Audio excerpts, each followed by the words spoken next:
Ada pendapat mengatakan bahawa Al-Mahdi akan muncul 2024. Benarkah begitu? Apakah dalilnya? Apakah sandarannya? Apakah rujukannya? Adakah ini hanya dongengan semata-mata? Yang pertama tuan-tuan, rujukan yang saya nak bawa. Saya tidak mengatakan ya, saya tidak mengatakan tidak.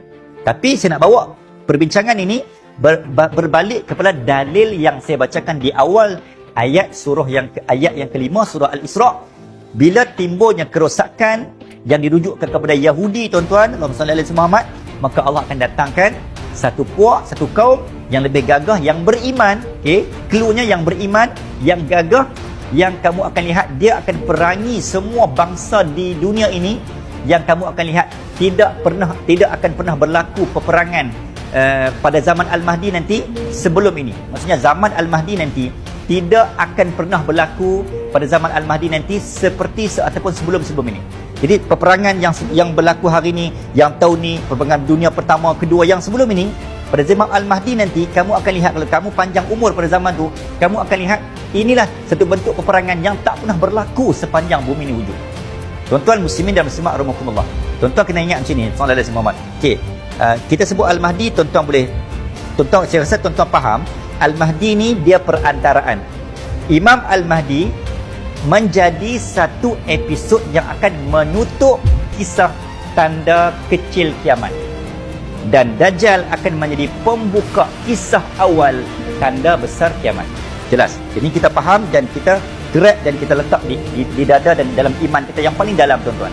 Okey, muslimin dan muslimat rahimakumullah. Okey, dalam kita membicarakan juga tentang Al-Mahdi nanti, tuan-tuan. Allahumma salli ala Muhammad. Siapakah Al-Mahdi ini?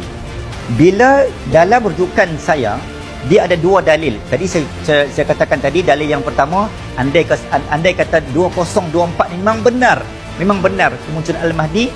Dalilnya di mana? Yang pertama tadi, satu.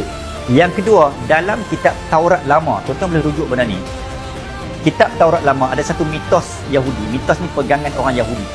Tuan-tuan, kalau tuan-tuan cek dalam perkongsian saya dalam penaklukan Konstantinopel, Kristen Byzantine, dia ada pegangan mitos dia. Antara mitosnya apa? Jika berlakunya gerhana bulan, maka mereka akan kalah dengan mana-mana pihak yang menyerang mereka.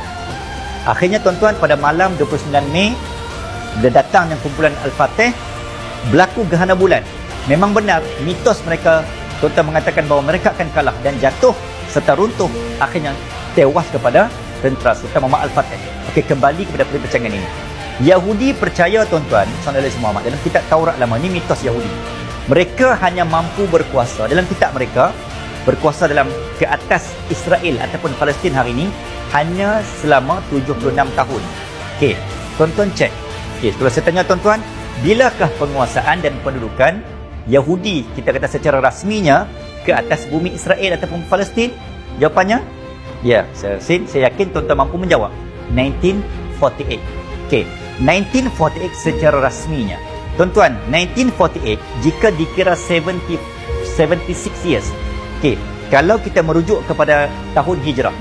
Sebab kalau disebut dalam kitab Taurat lama ni dia perkiraan tahun hijrah. 1948 bersamaan dengan 1367 tahun hijrah. Okey, saya kata apa tadi? Dalil yang saya bawa berdasarkan mitos pegangan kaum ataupun agama Yahudi dalam kitab Taurat lama mengatakan mereka hanya mampu memerintah Palestin ataupun Israel selama 76 tahun. 1367 tambah dengan 76, tuan-tuan tambah, tuan-tuan akan dapat 1367 Hijrah plus 76 years is equals to 1443 Hijrah. Kita sudah berada di ambang itu, tuan-tuan. Tapi kalau dikira berdasarkan Masihi 1948 ditambah dengan 76 tahun, tuan-tuan akan dapat 2024. Jika ini bukan fakta yang tuan-tuan mesti beriman. Cuma saya bawa ini pegangan mitos orang Yahudi. Okey, yang kedua. Yang ketiga, tuan-tuan, muslimin dan muslimat rahimakumullah, andai kita merujuk kepada hadis yang kita pernah belajar selama ini, every 100 years Allah akan menghantar mujaddid, ataupun kita sebut sebagai seorang pembawa yang akan mengembalikan kesucian, kemuliaan, keagungan Islam di atas muka bumi Allah. Kalau kita kira Islam jatuh bila, tuan-tuan? Rasminya 1924. runtuhnya Daulah Khilafah Uthmaniyah 1924.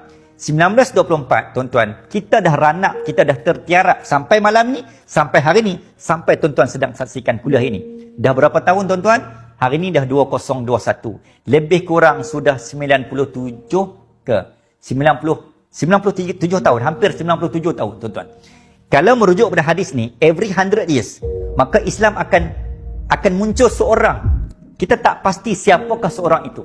Kalau dulu kita ada Hasan al-Banna, mungkin pada zaman 1600 kita ada sultan-sultan, 1400 kita ada Sultan Muhammad Al-Fatih, 1500 kita ada Sultan Sulaiman Al-Qanuni yang memperbaharui, yang tajdid, yang islah, yang angkat kembali maruah Islam. Sallallahu alaihi Muhammad. Okay, dulu ada sultan-sultan, ataupun sebelum tu kita adalah khilafah Abbasiyah dan seumpamanya, Harun Ar-Rasyid, Sultan Alauddin Al-Ayubi, Salahuddin Al-Ayubi. Ini pembawa Islam angkat. Tapi bila 1924, kita tak ada tokoh yang betul-betul secemerlang dan segemilang tokoh-tokoh yang saya sebutkan tadi. So, siapakah dan bilakah? Sebab kita dah 97 tahun. Maka berbaki 3 tahun saja lagi.